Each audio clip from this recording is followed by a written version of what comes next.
Hello everyone. तो स्वागत है आप सभी का आपके अपने चैनल न्यूटन 9.8 में। और आज सेकेंड वीडियो में हम लोग लाने वाले हैं सर्कुलर मोशन में कुछ क्वेश्चंस। हम लोग देखेंगे कैसे हम लोग सीडो फोर्स के बेसिस पे कैसे हम लोग सेंट्रीफ्यूगल फोर्स को यूज़ कर कर सर्कुलर मोशन में एक डील कर सकते हैं। और जैसा कि मैंने पहले ही बता रखा है कि हम लोग को ज़रूरी नहीं है कि किसी भी क्वेश्चन में सेंट्रीफ्यूगल फोर्स लगाए ही, लेकिन हाँ कभी कभी सेंट्रीफ्यूगल फोर्स या बोलिए कि सीरो फोर्स लगाने से क्वेश्चंस आसान हो जाते हैं। जैसा कि मैंने सीरो फोर्स का जब चैप्टर पढ़ा था तभी मैंने मेंशन किया था कि ज़रूरी नहीं है कि आपको सीरो फोर्स लगाना ही लगाना है, लेकिन कभी कभी क्वेश्चंस को आसान कर देता है, कभी कभी क्वेश्चंस को मुश्किल भी कर देता है, तो ये भी आपको ध्यान रखने हैं। तो चलिए, ये आपके चार क्वेश्चन हैं, आप देख सकते हैं कि आपके चार क्वेश्चन हैं। हम लोग को इस वीडियो में इन चारों क्वेश्चंस को डिस्कस करना है। कोनिकल आपका पेंडुलम है, आपका ये आपका दो मास रोटेट कर रहे हैं। चलिए तो हम लोग इसको डिस्कस करते हैं, शुरू करते हैं, राइट। तो फर्स्ट क्वेश्चन में आपका दिया हुआ कि a block of mass 2 kg is placed on circular platform at a distance 2 metre from the axis if mu, जो कोफिशिएंट ऑफ फ्रिक्शन है सर्कुलर प्लेटफॉर्म का, वो 0.8 है, then find the maximum omega so that block does not slide over it. तो देखिए है कि यहाँ पर कि सिंपल सी बात है। सोल्यूशन की अगर हम लोग बात करें तो क्वेश्चन ये है कि ये आपका सर्कुलर प्लेटफॉर्म हो गया, ठीक है। इस पे हम लोगों ने एक मास रख रखा है, ये आपका एक्सिस हो गया सर्कुलर प्लेटफॉर्म का। तो इस पे हम लोगों ने एक मास रखा हुआ है। अब इसको हम लोग को रोटेट करवाना, आपको इमेजिन करना होगा एक्चुअली। इसको हम लोगों को रोटेट करवाना होगा। इसको मैं अगर टॉप व्यू दिखाने की कोशिश करते, ये आपका प्लेटफॉर्म होगा, ये आपका एक्सिस हो गया, ये आपका मास एम हो गया। तो इसको अगर हम लोग रोटेट करवाएंगे तो होगा क्या कि इस बॉडी पे इमेजिन आप कर सकते हैं एक centrifugal force M omega square R act होगा एक्चुअली। तो उसके कारण क्या होगा कि ये बाहर की तरफ जाना चाहेगा, लेकिन इसको अंदर की तरफ होल्ड करने के लिए एक फोर्स लगेगा, and that is actually friction force. जो सरफेस के अलोंग अंदर की तरफ लग सकता है वो क्या है, फ्रिक्शन फोर्स ही आपका लग सकता है, राइट। किसी को एम जी जरा सा भी नहीं बोलना है कि एम जी यहाँ पर एक्ट हो रहा है। एम जी नीचे की मतलब एम जी यहाँ पर एक्ट हो रहा है, राइट। ये हम लोग मैंने टॉप व्यू दिखा रखा है। तो एम जी ऐसे आपका एक्ट हो रहा है। नॉर्मल रिएक्शन जो है आपका ऊपर की तरफ एक्ट हो यहाँ पर।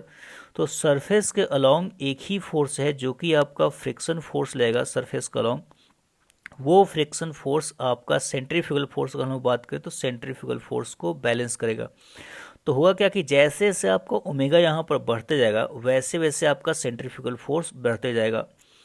तो एक स्पेसिफिक ओमेगा पे सेंट्रीफ्यूगल फोर्स इतना ज़्यादा हो जाएगा ताकि वो फ्रिक्शनल फोर्स को ओवरकम कर सके, ताकि वो फ्रिक्शनल फोर्स को क्या कर सके, ओवरकम कर सके। तो उस मोमेंट पे हम लोग को ओमेगा निकालना है, ओमेगा का वैल्यू निकालना है, जो कि फ्रिक्शनल फोर्स को मतलब मैक्सिमम फ्रिक्शनल फोर्स जिसको टॉलरेट कर सकते हैं सेंट्रीफ्यूगल फोर्स को, उसका वैल्यू हम लोग को निकालना है। क्यों? क्योंकि आपको सबको पता है कि फ्रिक्शनल फोर्स ज़्यादा तक नहीं बढ़ सकता है। अगर ज़्यादा आप सेंट्रीफ्यूगल फोर्स लाएंगे तो उसको से फ्रिक्शन फोर्स क्या बोलेगा कि मैं उतना टॉलरेट नहीं कर सकता हूँ, और ब्लॉक को जाने देगा, क्या क्या ब्लॉक को जाने देगा बाहर की तरफ। तो आपको निकालना है ओमेगा, राइट। तो मैं क्या करूँगा कि यहाँ पर सबको पता है कि एन का वैल्यू जो होगा एम जी के बराबर होगा, और जो म्यू इंटू एन होता है वो आपका एफ मैक्स होगा, मैक्सिमम फ्रिक्शनल फोर्स। और अगर आपको निकालना हो ओमेगा का मैक्सिमम वैल्यू, अगर आपको निकालना है ओमेगा का मैक्सिमम वैल्यू, तो उस मोमेंट पे हम लोग ये बोल सकते हैं कि मैक्सिमम फ्रिक्शनल फोर्स जो होगा वो सेंट्रीफ्यूगल फोर्स को बैलेंस आउट करेगा। मैक्सिमम फ्रिक्शनल फोर्स जो होगा सेंट्रीफ्यूगल फोर्स को बैलेंस आउट करेगा। मतलब इसको हम लोग बोल सकते हैं कि at maximum omega, at maximum omega, you will say that f max will balance m omega square r, right? Or what is the value of f max? Its mu into n will be equal to m omega square r, and what is n? Its mu into mg will be equal to m omega square r. It means you will get omega is equal to mu g by r. Mu g by r. What is mu g? Mu 0.8. Obviously we are going to take g as 10 divided by r कितना है आपका 2 है, right. तो ये आपका 4 हो जाएगा, under root 4 it means 2। वाह। So calculation was easy. So omega is equal to 2 radian per second. तो इतने ओमेगा पे ब्लॉक क्या होगा, स्लाइड करना शुरू कर देगा, करेक्ट। तो इससे ज़्यादा हम लोग ओमेगा नहीं रोटेट दे सकते हैं, ताकि ब्लॉक मतलब इससे ज़्यादा ओमेगा देंगे तो ब्लॉक क्या होगा आपका, स्लाइड होना शुरू हो जाएगा, बाहर की तरफ स्लाइड कर जाएगा, राइट। तो चलिए हम लोग नेक्स्ट क्वेश्चन पे आते हैं। A stunt performer is performing a stunt in vertical well for radius 10 metre.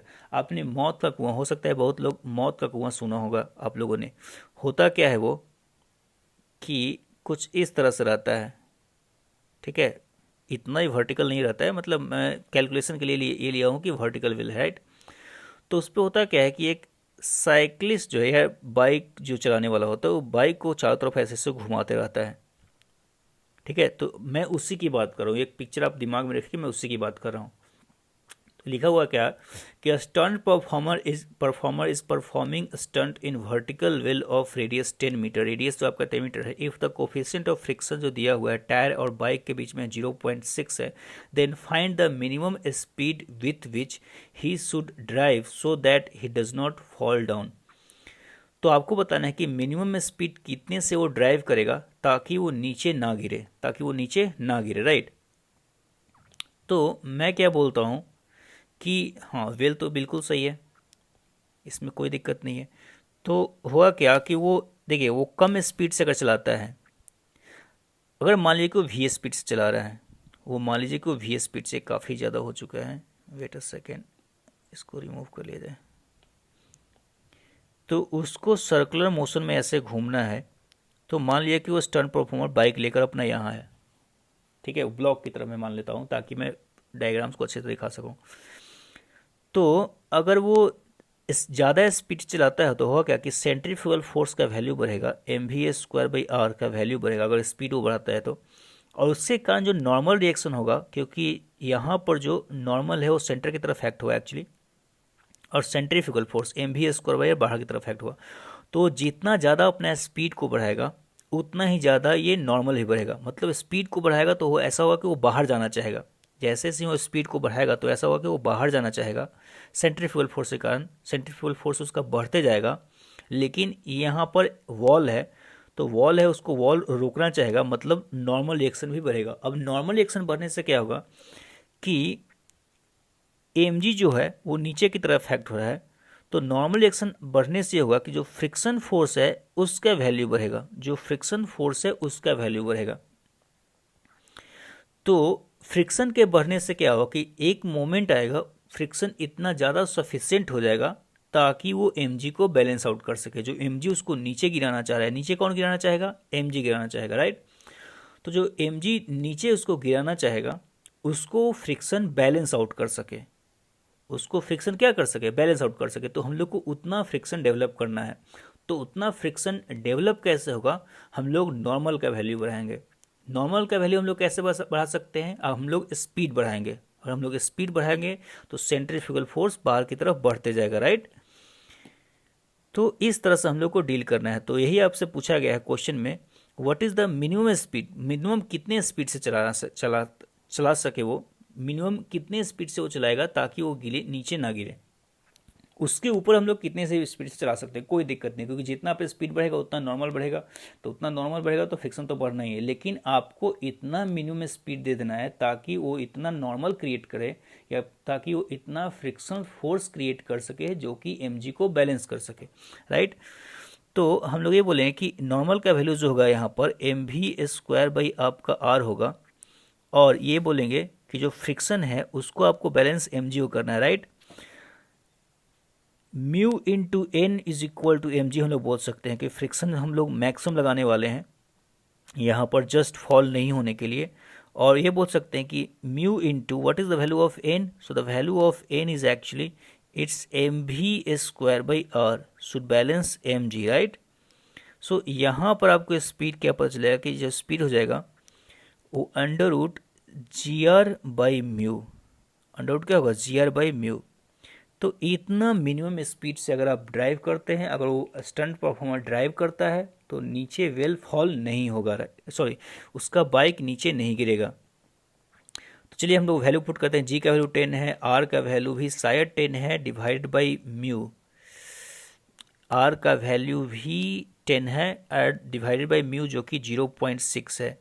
तो 0.6, तो इसको हम लोग बोल सकते हैं ये this equal to actually 5/0.3, actually can say 6/10, तो ठीक है, तो 10 हो जाएगा, तो 6/10, तो ये हो जाएगा आपका कितना, 5/3, राइट। सो ये 500/3, अंडर रूट 500/3 का रूट, राइट। सो इसको हम बोल सकते हैं कि 10√5/3 मीटर पर सेकेंड। तो इतने स्पीड से अगर वो ड्राइव करता है तो नीचे नहीं गिरेगा। ऑफ कोर्स वो इतना सेफ्टी लेकर चलता है कि वो स्पीड को इतना ज़्यादा रखता है ताकि वो कभी नीचे नहीं फॉल होता है, क्योंकि स्पीड जितना ज़्यादा वो बढ़ाएगा उतना उसके लिए फ़ायदा है, क्योंकि नॉर्मल उतना ही ज़्यादा बढ़ेगा। तो उसके बाद फ्रिक्शन मैक्सिमम नहीं लगकर थोड़ा मतलब मैक्सिमम के अंदर भी लगा, लिमिटिंग फ्रिक्शन लगने की जरूरत नहीं पड़ेगी। लिमिटिंग फ्रिक्शन के अंदर भी ब्लॉक नहीं गिर सकता है, मतलब साइकिलिस्ट नहीं गिर सकता है, लेकिन उसको इतना मिनिमम तो रखना ही है। तो इसी कारण से वो अपना पिकअप नीचे ही बना लेता है। जब वो देखिएगा अगर वो ड्राइव करना शुरू करता है तो एक्चुअली स्पीड अपना वो नीचे से ही बढ़ाते जाता है और धीरे धीरे वो ऊपर की तरफ ऐसे बढ़ते जाता है, राइट। चलिए, तो हम लोग नेक्स्ट क्वेश्चन में आते हैं। नेक्स्ट क्वेश्चन आपका इस तरह से है कुछ कि two strings of equal length 1 metre. याद रखिए हम लोग वैल्यूज़ को नोट डाउन करते जाते हैं। Two strings of equal length 1 metre is tied to a rod at 2 point separated by 1 metre. Diagram में हम लोग देख सकते हैं कि इक्वल लेंथ 1 मीटर है, सेपरेटेड दोनों को हम लोग एक रॉड से टाइड किया है, और दोनों का जो पॉइंट के बीच का डिस्टेंस है वो भी 1 मीटर है। With other end with other end a block of mass M is tied. ठीक है, तो दूसरे एंड से हम लोग एक ब्लॉक मास एम का टाइड किए हुए हैं।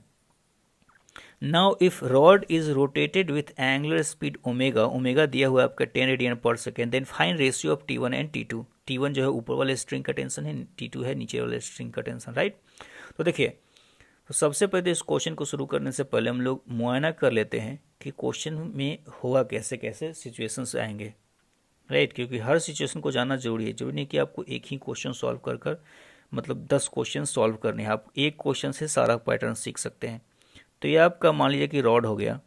तो देखिए एक्चुअली शुरुआत में क्या होगा कि शुरुआत में आप अगर आप कुछ नहीं करेंगे तो ब्लॉक्स बिल्कुल नीचे की तरफ होंगे, राइट। ब्लॉक्स बिल्कुल इस तरह से होंगे, ये ब्लॉक यहाँ होगा। तो आप ओमेगा बहुत कम आपने रखा है, ओमेगा ज़्यादा नहीं है, तो कुछ इस तरह से होगा ये।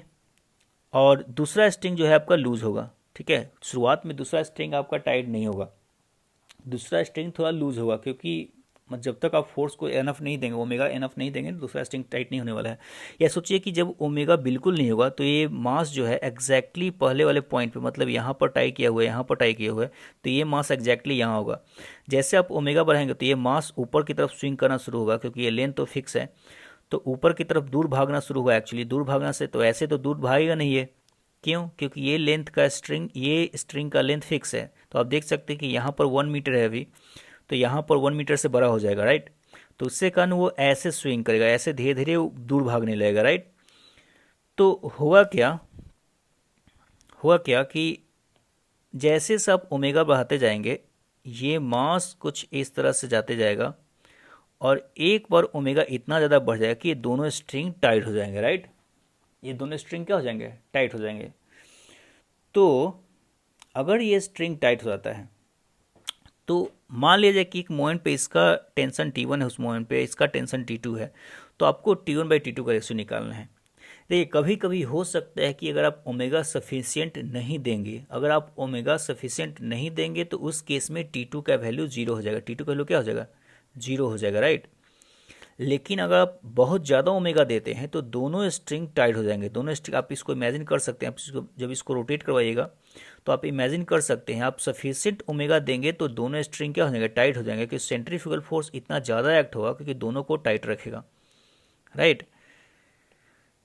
तो अब हम लोग को निकालना है वही T1/T2 का रेशियो, राइट। होप की वैल्यू सफिशियंट हो। मैंने क्वेश्चन खुद से लिया है बनाकर, मेरे को इसी पॉइंट कर रहा है कि कहीं टाइट, ऐसा नहीं कि टाइट नहीं हो, मैंने अभी चेक किया नहीं है। तो चलिए हम लोग डायग्राम को एपीटी को ड्रॉ करते हैं।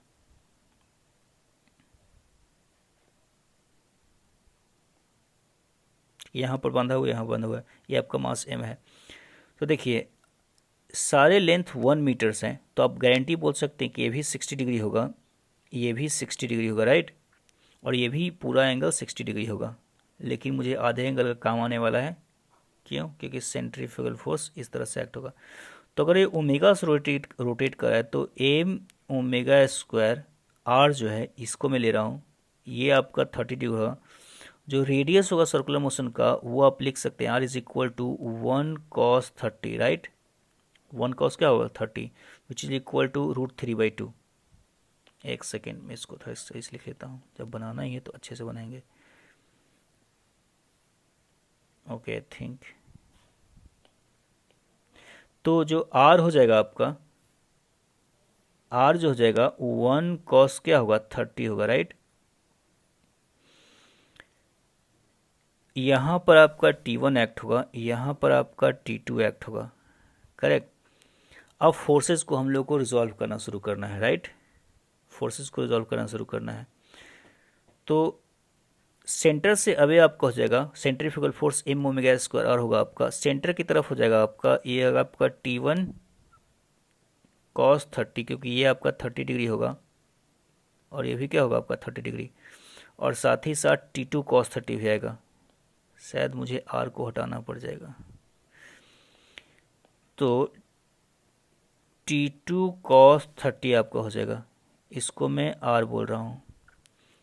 ऊपर की तरफ जो लगेगा आपका वो जाएगा आपका T1 sin 30, नीचे की तरफ जो T2 का कंपोनेंट हो जाएगा वो T2 sin 30, लेकिन नीचे की तरफ आपका एक और फोर्स एक्ट होने वाला है and that force is equal to mg,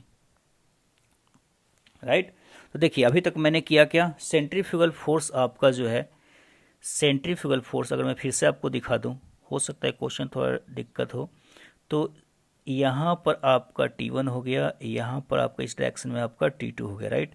बाहर की तरफ आपका सेंट्रीफ्यूगल फोर्स हो गया M omega square R, right, omega का वैल्यू दिया हुआ है आपका। नीचे की तरफ आपका mg हो जाएगा, नीचे की तरफ क्या हो जाएगा mg। अब मैंने क्या किया कि फोर्सेस को आराम से रिजॉल्व कर दिया। फोर्सेस को रिजॉल्व करने का मतलब है आपका सेंटर की तरफ का T1 plus T2 actually cos 30, दोनों का एंगल 30 डिग्री है, तो दोनों का कंपोनेंट एक ही साथ में दिखा दिया, मैंने दिखाया है। ऊपर की तरफ हो आपका T1 sin 30, नीचे की तरफ आपका हो जाएगा T2 sin 30, राइट, क्योंकि ये एंगल भी 30 डिग्री है, भी एंगल क्या है 30 डिग्री। तो चलिए अब हम लोग लॉज को लिखते हैं, तो आपका आप ये लिख सकते हैं यहाँ पर कि T1 plus T2 x direction में, एक्स डायरेक्शन में अगर आप न्यूटन्स लॉ लिखते हैं तो बोलेंगे T1 plus T2 cos 30 should balance M omega square, right. ये बैलेंस किसको करेगा, should balance M omega square, और मैं डायरेक्ट लिख रहा हूँ, माइनस नहीं देने रहा हूँ, क्योंकि नेक्स्ट टाइम में आपको एम ओमेगा स्क्वायर को उस साइड ले ही जाना है। तो यहाँ पर आपका हो जाएगा T1 plus T2 is equal to M omega square R divided by cos 30, right, divide cos 30। This is equation number 1। Second equation आप y डायरेक्शन में लिखने वाले हैं, तो y डायरेक्शन आपका जो इक्वेशन हो जाएगा, आप देख सकते हैं ऊपर की तरफ आपका हो रहा है T1 sin 30 एक्ट हो रहा है, तो T1 sin 30, नीचे की तरफ हो रहा है आपका T2 sin 30,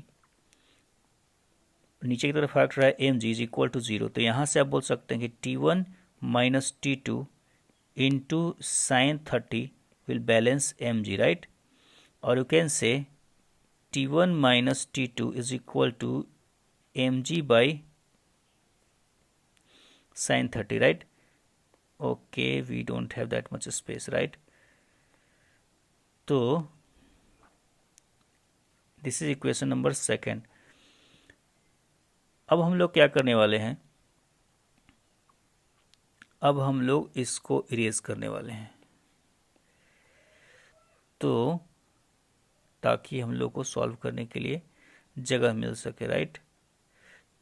तो यहाँ पर हम लोग ये बोलने वाले हैं। अब देखिए कैसे जुगाड़ लगता है, यहाँ पर कुछ टाइम इसमें चलिए स्पेंड किया जाए। आप फास्ट फॉरवर्ड कर सकते हैं, ये आपके लिए एक ऑप्शन है।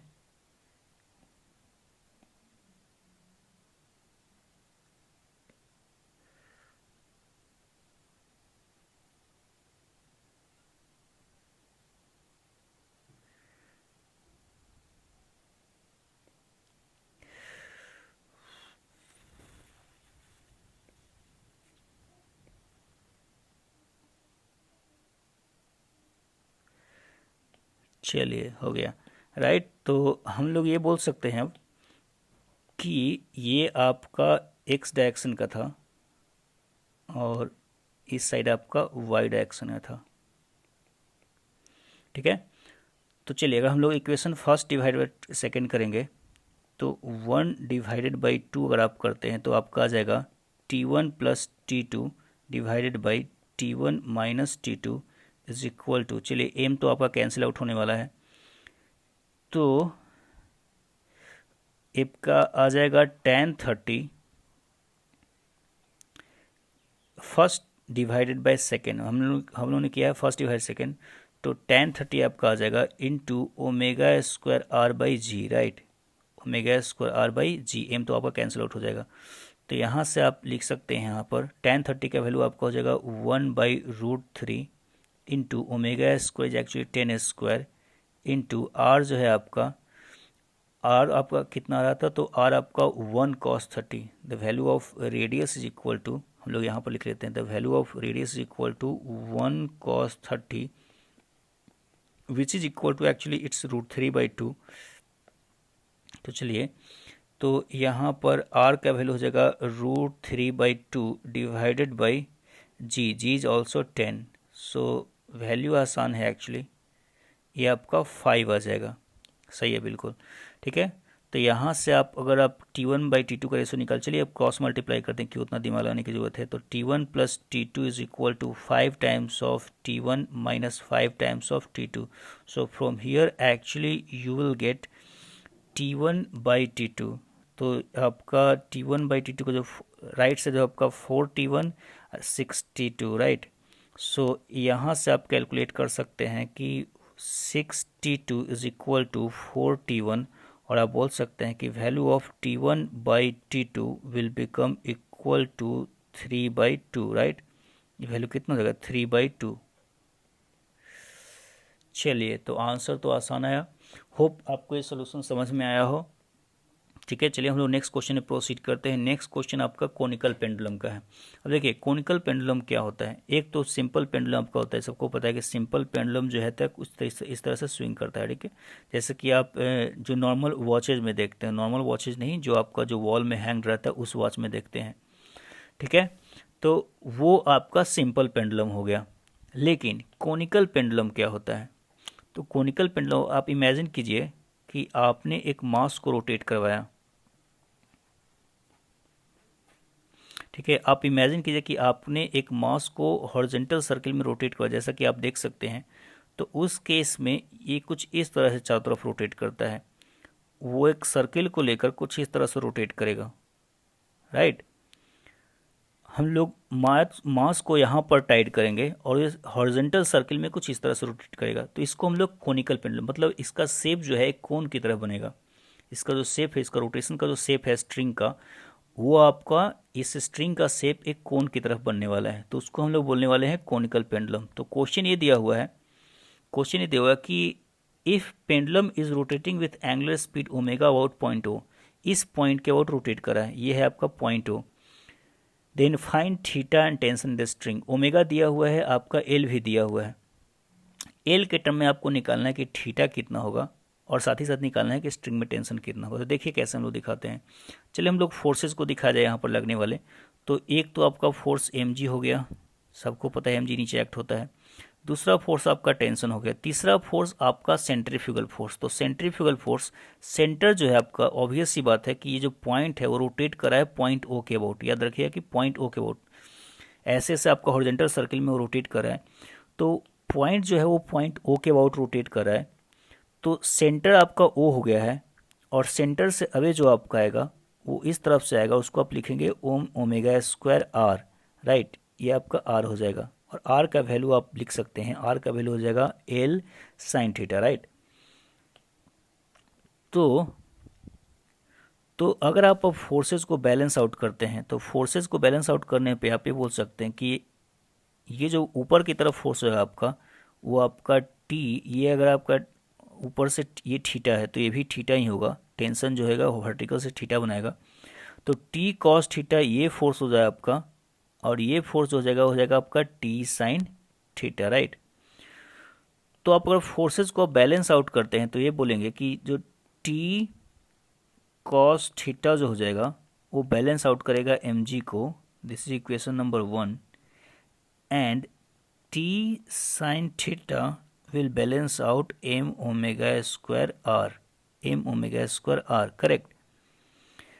Or you can say t sin theta, what is m omega square? So it's m omega square l sin theta, it's l sin theta, equation number 2, correct? तो यहाँ पर अगर हम लोग बात करें तो सेकेंड डिवाइडेड बाई फर्स्ट, तो ये आपका आ जाएगा tan theta, right? Tan theta is equal to हो जाएगा आपका omega square L sine theta divided by what, divided by G. और यहाँ से आप बोल सकते हैं कि एक्चुअली टेन थीटा को sine theta by cos theta बोल सकते हैं, तो आप या हम लोग वैसे ही छोड़ देते, वही ज़्यादा अच्छा था।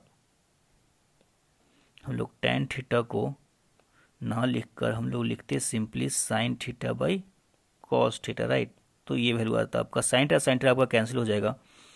तो यहाँ पर आप अब लिख सकते हैं, चलिए, तो आपका यहाँ पर लिख सकते हैं आप कि क्या कॉस थीटा का जो वैल्यू हो जाएगा, कॉस थीटा का जो वैल्यू हो जाएगा वो आपको हो जाएगा G divided by omega square L, और you can say theta is equal to cos inverse G by omega square L, right? ये एक्चुअली इस क्वेश्चन को आपको वो नहीं करना, मतलब आपको फुल आंसर तक नहीं, क्योंकि थीटा आपका ये ट्रबल करने वाला है, तो फुल आंसर तक नहीं, लेकिन आपको दिखाना है कैसे बनेगा, मतलब सब कुछ अगर दिया हो तो कैसे आपको इसको प्रोसीड कर सकते हैं, राइट? तो चलिए हम लोग को नेक्स्ट निकालना है कि टेंशन कैसे, टेंशन कितना होगा, राइट? तो 1 सेकेंड, एक्चुअली आप सेकेंड इक्वेशन देख सकते हैं। फ्रॉम इक्वेशन 2 आपने T sine theta is equal to M omega square L sine theta कर रखा है, तो साइन थीटा आपका ऑलरेडी यहाँ से कैंसिल आउट हो जाएगा, और टेंशन का जो वैल्यू आप बोलेंगे एम ओमेगा स्क्वायर एल आप बोलने वाले हैं, राइट? तो टेंशन का वैल्यू हो जाएगा एम ओमेगा स्क्वायर एल। तो याद रखिए कि अगर आपको जी का वैल्यू दे दे, ओमेगा का वैल्यू दे दे, एल का वैल्यू दे दे, तो यहाँ से आपका थीटा निकल सकता है, जो भी है आपका आंसर। फिर आपका टेंशन का वैल्यू पूछा जाए तो टेंशन आपका जो है वो आपको हो जाएगा एम ओमेगा स्क्वायर एल। देखिए एक बात ध्यान रखिए कि जो टेंशन यहाँ पर थीटा से इंडिपेंडेंट है,